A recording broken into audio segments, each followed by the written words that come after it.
بسم اللہ الرحمن الرحیم۔ السلام علیکم ڈیئر اسٹوڈینٹس، آج ہم اپنے لیکچر نمبر 30 کے اندر کتاب کے درس 15 یعنی 15ویں سبق کی مشق تمرین حل کرنے جا رہے ہیں۔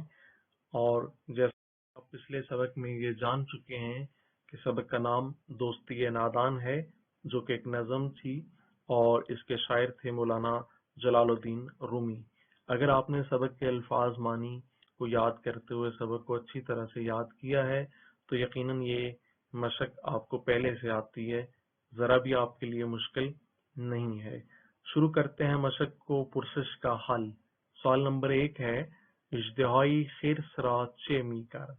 اژدہائی یعنی ایک اژدہا خرسرا ریچھ کو چے می کرد کیا کر رہا تھا؟ تو جواب یہ ہے اس کا کہ اژدہا جو ہے وہ ریچھ کو جکڑے ہوئے تھا، ٹھیک ہے نا۔ تو اژدہائی خرسرا در می کشید و داشت او را می کشت۔ سوال نمبر 2 ہے، مرد دلاوری چے کار کرد۔ یعنی اس دلیر آدمی نے، دلیر مرد نے کیا کیا؟ اس نے یہی کیا تھا کہ ریچھ کو اس اژدہا سے نجات دلائی تھی، آزاد کرایا تھا۔ مرد دلاوری خرسرا آزاد از اژدہا، مرد دلاوری خرسرا از دست اژدہا نجات داد۔ سوال نمبر 3 ہے کہ خرس چرا مگس رانی می کرد۔ خرس ریچھ چرا کیوں، مگس رانی کہتے ہیں مکھیاں اڑانے کو، می کرد کر رہا تھا، یعنی ریچھ کیوں مکھیاں اڑا رہا تھا، ٹھیک ہے۔ تو جواب اس کا یہی ہے کہ اس دلیر آدمی نے جب ریچھ کو آزاد کرایا تھا اس اژدہا سے، تو وہ اس کی کہہ لیں کہ کرم کی وجہ سے، عظمت کی وجہ سے اس آدمی کا غلام بن گیا تھا، ٹھیک ہے، اور اس سے محبت کرنے لگا تھا، اسے پسند کرتا تھا، اس لیے اس سے مکھیاں اڑا رہا تھا۔ تو خرس مرد دلاور را دوست داشت برائی این مگس رانی می کرد۔ سوال نمبر 4 ہے، خرس با آن سنگ بزرگ چے کرد۔ خرس با آن سنگ بزرگ، ریچھ نے اس بڑے پتھر سے چے کرد کیا کیا، ٹھیک ہے۔ تو اس نے وہ جو بڑا پتھر تھا، ریچھ نے وہ بڑا پتھر اس آدمی کے چہرے پر دے مارا، جس سے اس کا چہرہ جو ہے وہ ریزہ ریزہ ہو گیا تھا۔ تو خرس بان سنگ بزرگ سر مرد دلاور را خشخاش کرد۔ سوال نمبر 5 ہے، آیا میرے آبلے بنفع آدم است۔ کیا نادان کی، بے وقوف کی جو محبت ہے وہ آدمی کے، انسان کے فائدے میں ہے؟ اس کا ایک لفظی جواب ہے کہ نہیں، ٹھیک ہے، کہ کبھی بھی ایک انسان یا بے وقوف کی جو محبت ہے وہ انسان کے فائدے میں نہیں ہو سکتی، بلکہ ہمیشہ نقصان دہ ہوتی ہے۔ تو نہ خیر میرے آبلے بنفع آدم نیز بلکہ بضرر آدم است۔ تمرین کا حل۔ سوال نمبر 1 ہے، مندرجہ ذیل حروف کو جملوں میں استعمال کیجیے۔ را، از، با، بر، تا، ان کے معنی ہم بارہا پڑھ چکے ہیں۔ را کا معنی جیسا کہ ذکر کرتا ہوں کہ کا یا کو یا کے ہے۔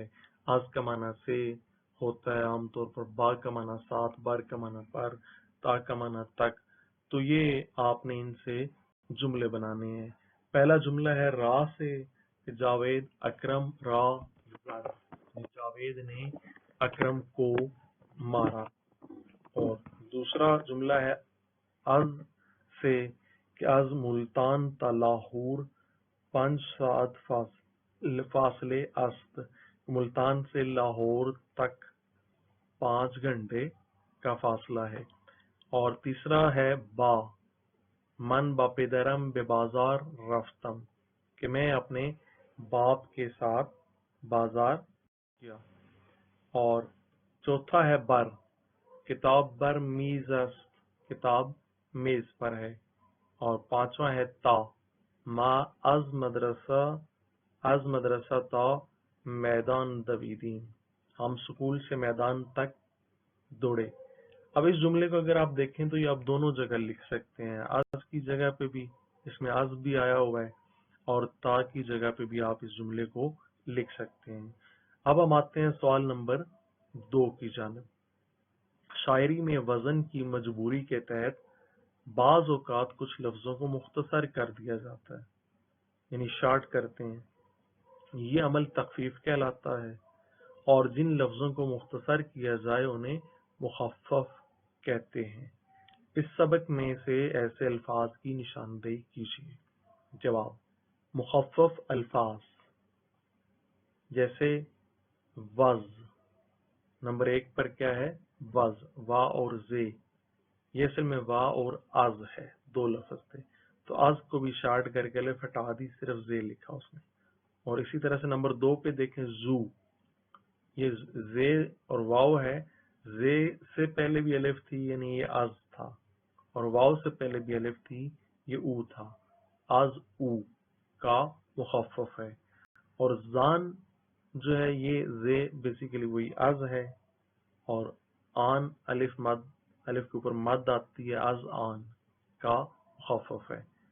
تو یہ اگر واو عام طور پہ شروع میں لگی ہے جیسے کہ پہلے میں ہے تو وہ زیادہ تر یہی ہوتا ہے کہ واو ہی ہوتی ہے، اور اگر دوسرے نمبر پہ لگی ہے تو عام طور پہ ہوتا ہے کہ وہ او ہو سکتا ہے، واو سے پہلے الف ہوتی ہے، اور اسی طرح سے زے زیادہ جگہ لگا ہوتا ہے الف کے بغیر ہی۔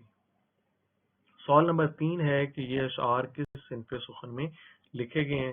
کم از کم 5 اشعار کے قافیہ لکھیے۔ قافیہ کا مطلب ہوتا ہے ہم آواز الفاظ، اور صنف سخن میں سبق پڑھاتے ہوئے اس کی مکمل وضاحت دے چکا ہوں کہ یہ مثنوی ہے، یعنی دو دو جوڑا جوڑا، اور وہ دو دو جوڑا جوڑا کیا تھے میں نے آپ کو بتائے بھی تھے۔ تو جواب ہے یہ اشعار صنف سخن مثنوی میں لکھے گئے ہیں۔ پہلے 5 اشعار میں آنے والے قافیے درجہ ذیل ہیں۔